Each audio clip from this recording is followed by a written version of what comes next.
Olá, alunos! Espero que estejam todos bem. Não sei se todos assistiram o vídeo em que eu me apresento, mas eu sou a professora Thaís. Estarei agora com vocês nas aulas de biologia. Bom, na aula de hoje, nós vamos falar sobre os ácidos nucleicos. Então, quem são, o que são, por que eles têm este nome, do que eles são formados, para que servem, onde eles são encontrados. E nas aulas seguintes, daremos continuidade também a este tema. Então, primeiramente, quem são os ácidos nucleicos? Os ácidos nucleicos, eles são compostos orgânicos, assim como as proteínas e os lipídios. E eles são de dois tipos. Nós temos o DNA e o RNA, como vocês podem ver aqui na imagem. O DNA é o ácido desoxirribonucleico e o RNA, então, é o ácido ribonucleico. Olhem as letras em vermelho, né? Então, DNA, A, D e o N. RNA, A, R e N. Aí vocês podem me falar, nossa, mas não seria muito mais fácil uma sigla ADN ou então para o RNA, ARN? Seria, só que essas siglas DNA e RNA, elas são provenientes do inglês, né? O ADN e o ARN são do português. Hoje nós já vemos em alguns exercícios, em alguns lugares, utilizando a sigla ADN ou ARN. Mas ainda o maior uso, maior quantidade de vezes, nós vamos ver a sigla em inglês. Então, uma diferença que nós já conseguimos notar aí no DNA e no RNA é que o DNA, ele tem uma fita dupla hélice. Olhem aí, então ele tem duas fitas, né, composto por duas fitas, e elas se enrolam como se fosse uma escada de caracol. Já o RNA, ele apresenta uma fita simples. E por que eles levam este nome de ácidos nucleicos? Então, primeiramente, né, o nome já diz por si só, ácidos, porque eles apresentam caráter ácido. E nós vamos ver na sequência da onde vem este caráter ácido. E eles foram descobertos primeiramente no núcleo, por isso nucleicos. Hoje já se sabe que os ácidos nucleicos estão presentes em outros lugares na célula, como no citoplasma, na mitocôndria, no cloroplastos das células vegetais, no retículo endoplasmático rugoso. Então, hoje sabe-se que eles estão espalhados pelas células, mas a princípio acreditava-se que eles estavam apenas no núcleo. E eles são constituídos pelo quê? Então, os ácidos nucleicos, eles são polímeros, né? Então, eles são compostos por monômeros, que no caso deles são os nucleotídeos. Então, um DNA, ele é composto por vários nucleotídeos. Um RNA, a mesma coisa. E esses nucleotídeos, então, eles são compostos por três estruturas. O fosfato, a pentose, que é um açúcar, e a base nitrogenada. Só que se nós pegarmos, né, só a base nitrogenada e a pentose, antes dali do fosfato chegar, nós temos um nucleosídeo. Agora, junto ao fosfato, o nucleotídeo, tá? E a gente vai ver agora características de um por um, então do fosfato, da pentose, da base nitrogenada.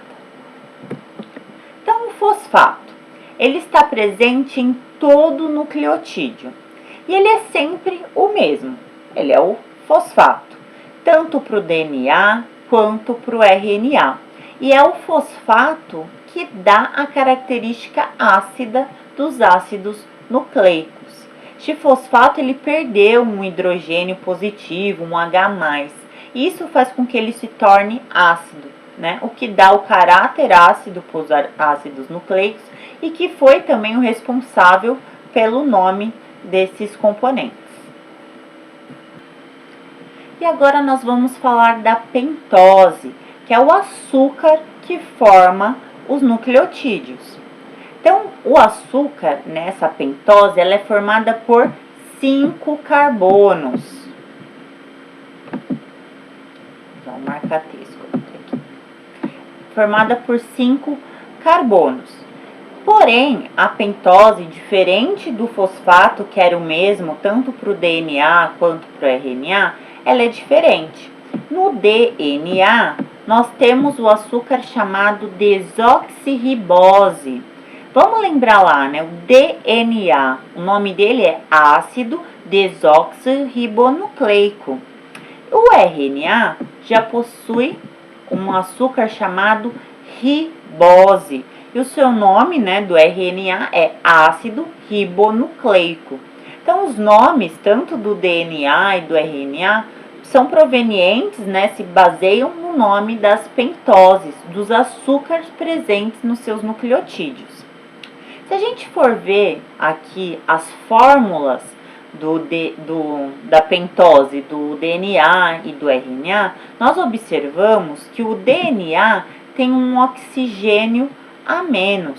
Por isso, né, o desoxi, né, porque ele perdeu um oxigênio. E o que isso faz de diferente, além de um nome diferente? Isso faz com que as moléculas de DNA sejam mais estáveis. A gente pode observar aqui na imagem abaixo também, né, ó, na desoxirribose, que ele não tem um oxigênio diferente na ribose aqui. Tudo bem? Bom, e agora vamos falar das bases nitrogenadas. Então, o fosfato é igual para DNA e RNA. A pentose, o açúcar, é diferente, né? O RNA vai ter um açúcar, o DNA outro açúcar. As bases nitrogenadas, elas vão variar dentro dos nucleotídeos. Então, o DNA, ele vai ter vários nucleotídeos, como já havia falado. E cada nucleotídeo de um mesmo DNA, ele pode ter uma base nitrogenada diferente. A mesma coisa para o RNA. E além disso, né, tem bases diferentes entre os dois, entre DNA e RNA. Então, o DNA, ele tem adenina, assim como o RNA também pode ter adenina, citosina, guanina. Essas três bases, elas são semelhantes tanto no DNA quanto no RNA. Porém, no DNA, eu tenho uma base chamada timina e no RNA, uma base chamada uracila. Se, por exemplo, tiver um exercício, né, um ácido nucleico e mostram as bases, né, nitrogenadas deste ácido nucleico e tiver uma timina, você vai saber que esse ácido nucleico trata-se de um DNA. Já se eu ver lá uracila, já sei que trata-se de RNA, certo? E essas bases nitrogenadas, né, elas também podem serem classificadas de duas formas. Purina, que é a adenina e a guanina, elas apresentam dois anéis. Então, ó, um anel, e o segundo anel, certo? Já as bases pirimidinas, elas apresentam um único anel. Então, é fácil da gente verificar. Purina, dois anéis, pirimidina, um único anel. E quais são essas? As purinas são adenina e guanina, e as pirimidinas são citosina, timina e uracila, certo? E agora, a gente vai ver aqui uma estrutura, então, né, ou de um DNA ou de um RNA, que vai mudar são as bases, né, neste caso aqui, que no DNA eu tenho timina, né, adenina, citosina e guanina, enquanto no RNA eu tenho citosina, guanina, adenina e uracila. Então, só que aqui é só uma imagem, né? A gente ainda nem está entrando neste mérito, só para vocês enxergarem o nucleotídeo. Então, o que muda aqui, né, que essa partezinha aqui, são as bases nitrogenadas. Você vê que dentro aqui deste ácido nucleico eu tenho diferentes bases nitrogenadas. Mas o açúcar é o mesmo, porque é um ácido nucleico, ou um DNA ou RNA, ele vai ter o mesmo açúcar em todos os seus nucleotídeos. E também o fosfato, correto? Então, aqui eu tenho um nucleotídeo. Aqui, outro nucleotídeo e assim por diante.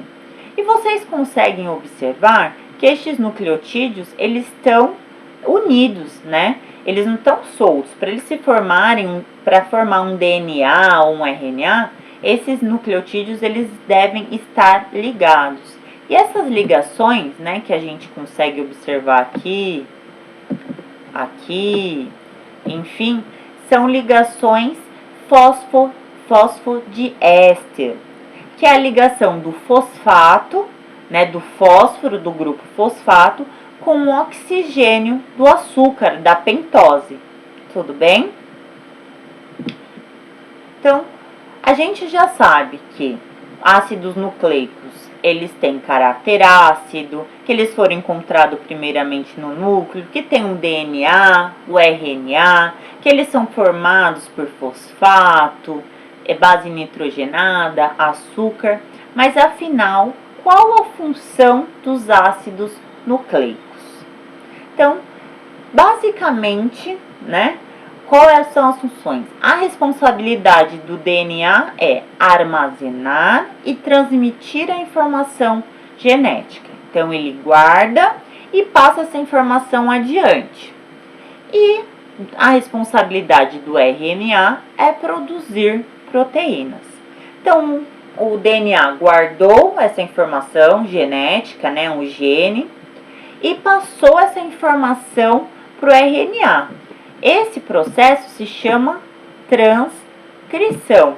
O DNA vai coletar essa informação e ele vai traduzir, chama então tradução, para produzir então a proteína. Todos esses processos, tanto de transcrição quanto de tradução, nós vamos ver mais detalhadamente nas próximas aulas, tá? Mas para que vocês talvez entendam com maior facilidade, vamos imaginar que o DNA, ele é um grande livro de receitas. Então, lá no meu DNA, tem lá a receita para a cor do meu olho, né, que é castanho. Mas da outra pessoa, essa receita, o olho dela é azul. Tem a receita da cor do cabelo, a receita da estrutura, enfim. Todas as informações, todas as nossas características, tem a receitinha lá no DNA. Então, ele é um livro de receitas. Então, o que vai acontecer? O DNA, ele precisa transmitir, né, essa informação. Então, vai ocorrer a transcrição. Ele vai passar essa receita do seu livro para o RNA. O RNA vai pegar essa receita, ler, traduzir e produzir quem? As proteínas. Então, se a gente lembrar dessa forma, DNA é um livro de receita, o RNA é quem vai ler essa receita e produzir o produto final, que é a proteína, talvez fique mais fácil de assimilar. Tudo bem? E agora aqui um resumão da aula de hoje, né? Então, quais são as principais diferenças entre o DNA e o RNA? Então, ambos, né, são ácidos nucleicos. O DNA, ele tem uma fita de dupla hélice, enquanto o RNA tem uma fita simples. O DNA tem bases púricas, adenina e guanina. Lembra o que eram as bases púricas? Aquelas com 2 anéis. Já o RNA tem também guanina e adenina como bases púricas. Bases pirimídicas são aquelas com um único anel. No DNA eu tenho a citosina e a timina, já no RNA eu tenho a citosina e a uracila, tá? Olha essa diferença, né? Então no DNA eu tenho timina e no RNA uracila. Isso aqui é bastante importante de se lembrar, de se saber das bases, das diferenças entre as bases entre o DNA e o RNA. E outra diferença muito importante são as pentoses, os açúcares, né? Que no DNA é a desoxirribose e no RNA a ribose, certo? Bom, pessoal, na aula de hoje são essas informações que vocês precisam assimilar. Tem exercícios para serem feitos também lá no Moodle. E nas próximas aulas a gente vai ver mais aprofundado o DNA, suas estruturas e também o RNA, bem como a síntese de proteína, né? Desde a transcrição até a tradução. Qualquer dúvida, às quintas-feiras nos atendimentos, vocês podem acessar lá o link, né, da reunião no Meet, que eu estou lá à disposição, ou então mandar mensagem, tudo bem? Obrigada, até a próxima!